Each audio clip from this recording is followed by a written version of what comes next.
Et je l'opposerais pour ça à ce qui se passe dans l'image précisément. Où là, j'ai l'impression que l'image, elle travaille. Elle est autre chose qu'un truc que j'ai disposé dès le début. Et puis une fois qu'on a compris le truc, et ben voilà, on s'arrête. Parce que chose qu'on entend énormément, hein, c'est la critique fondamentale qui est faite sur le film, c'est une fois qu'on a compris le truc, on se fait chier. Parce que voilà, ça tourne en rond, quoi. Alors moi, je crois pas du tout. Moi, je crois que les gens qui pensent que le film est réductible à son dispositif, ce sont des gens qui se sont auto-réduits eux-mêmes, quoi. C'est-à-dire qu'ils ont auto-limité leur regard à la considération du dispositif et ils ont presque oublié de voir que le film n'arrêtait pas de fabriquer autre chose que ça. En tout cas, qu'au sein de son dispositif, il y avait tout un système de variation, d'ajout, de subtilité et de sophistication qui faisait qu'en aucun cas... Donc je veux dire, bon, il y a des gens qui disent que leurs yeux se sont ennuyés devant ce film. Moi, je pense que c'est leurs yeux qui sont ennuyeux, qui fabriquent leur propre ennui, parce qu'il suffit d'ouvrir les yeux. Et on s'aperçoit que le film est d'une richesse incroyable, quoi, à chaque plan. Alors, par exemple, je pense que la moindre des choses, quand on essaie de voir ce que fait véritablement ce film, c'est de repérer sa figure centrale, bizarrement répétitive, à savoir un corps déambule dans un espace. C'est tout le temps. Par exemple, je pourrais en prendre plein. Hein. Rudolph, tout le monde est couché, il est le dernier à veiller. Eh bien, on le suit de pièce en pièce. Éteindre les lumières, extinction des feux, puis verrouiller la porte. Puis après, aller voir ses filles, puis après, faire un peu le tour du propriétaire, précisément, tiens, où sont les enfants, tout le monde est bien couché, ah tiens, toi tu dors pas, etc. Et puis, il ferme le robinet aussi de la douche de la piscine à un moment donné. Oui, c'est vrai.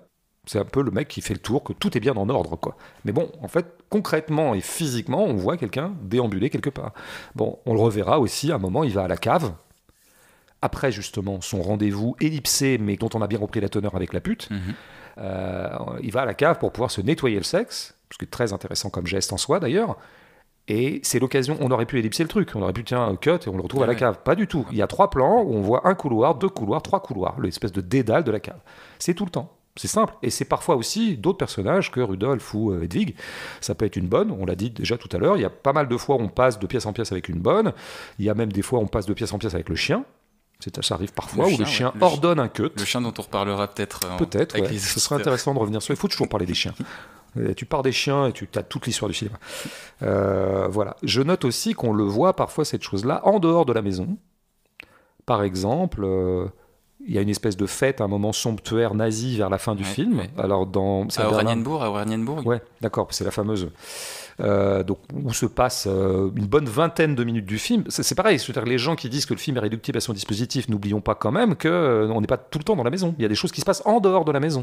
Donc arrêtez de dire ça. Puis par ailleurs, il y a quelques trouées formelles qui nous proposent autre chose, sur lesquelles on reviendra peut-être.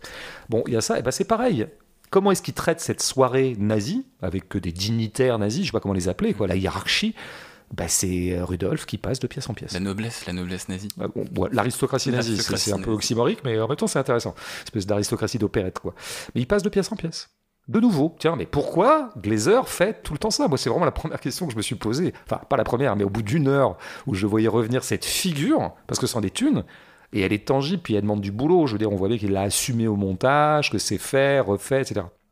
Alors, il y a un moment où cette figure est reproduite qui nous dit à peu près tout de la raison pour laquelle il l'a reproduit. Bon, d'abord, je note quand même qu'il s'agit encore toujours d'espace. Il s'agit de déplier un espace. Donc on a vraiment affaire à un art de l'espace, décidément. Mais il se trouve qu'à un moment, Hedwig est avec sa mère leur rend visite. Et qu'est-ce qu'elles font ? Hedwig lui fait visiter. Oui, elle fait visiter le jardin. Elle fait visiter, pas seulement, la maison aussi. La maison aussi, oui. Elle commence par la maison, on passe de pièce en pièce. Les chambres et tout. Une espèce de truc d'agent immobilier, pratiquement. Hein. C'est, non, vraiment, on est très content de cette maison. Puis après, le jardin, t'as vu, les fleurs. Au début, il n'y avait rien. Maintenant, tu vois, il y a du gazon. Les légumes, les betteraves. Bon, qu'est-ce qu'elle fait à ce moment-là ? Elle fait le tour du propriétaire. C'est ce qu'on appelle faire le tour du propriétaire, non sans fierté d'ailleurs. Très, très contente de montrer à sa mère à quel point elle a réussi. La maison étant le signe extérieur de la richesse, bon, c'est une satisfaction de propriétaire. Et quand Rudolf, d'ailleurs, lui-même faisait l'extinction des feux, c'est typiquement le propriétaire, le maître de maison, qui est dépositaire du fait qu'on ferme la maison, c'est-à-dire que c'est lui qui décide à la fin, c'est vraiment le maître des lieux, quoi. Donc nous avons affaire, fondamentalement, à des propriétaires. Il y a des gens qui disent que ce film ne raconte rien. C'est vrai, il raconte à peu près rien, c'est un film d'arpenteur. Il arpente de l'espace. Et donc, il n'a rien à raconter, il a tout à montrer, tout à décrire, donc c'est pas un film narratif. On oublie quand même qu'il y a un nœud narratif au milieu. Et le nœud narratif au milieu, on l'a déjà effleuré, c'est Rudolf est Limité. affecté ailleurs parce qu'on va lui demander d'être un peu un inspecteur des camps. Mais ça veut dire changer de lieu, donc aller ailleurs, et ça donnera lieu à cette discussion qu'on a déjà abordée, à savoir, vous allez me suivre du coup, puisque je suis le maître de maison, ma famille me suit, ah non, on va pas te suivre, nous on aimerait bien rester dans cette maison, parce qu'on s'y sent bien, quoi. Tiens, donc le seul argument narratif du film, qui d'ailleurs sera très très vite résolu, puisqu'il va revenir, c'est quand même un argument qui concerne la propriété de la maison. Quelle maison j'habite, où est-ce que j'ai envie de m'installer, quelle est l'aisance familiale dans laquelle je suis. Donc on a affaire effectivement à des gens qui sont avant tout saisis dans ce que je pourrais appeler un ethos propriétaire. Et en fait, du coup, ce qu'on a déjà entrevu et qui est au cœur du film, à savoir comment se fait-il que ces gens peuvent habiter à côté d'Auschwitz. Comment ils font, quoi? Comment ils y arrivent, en fait? Ils y arrivent dans la continuité de leur ethos de propriétaire. Puisque l'ethos de propriétaire, il est très simple, il faut le ramener à sa quintessence, c'est quoi? La propriété, c'est quelque chose qui sépare l'espace en deux. Ceci est à moi et ceci n'est pas à moi. C'est ça, en fait, un acte de propriété. Bon. C'est-à-dire que l'acte de propriété en lui-même, il compartimente l'espace. Et il compartimente l'espace et donc il crée un espace mental aussi, une éthique pratiquement liée à cette compartimentation spatiale, qui est « ça c'est chez moi et tout ce qui s'y passe me regarde ». J'en suis le responsable, j'en suis le dépositaire, et donc quand il y a une flaque par terre, il faut que ça nettoie. Ou la bonne tenue du jardin, ça m'importe, parce que c'est chez moi. En revanche, quand c'est pas chez moi, je suis moins responsable. C'est pas trop mes affaires, quoi. À la rigueur, ça me regarde pas trop.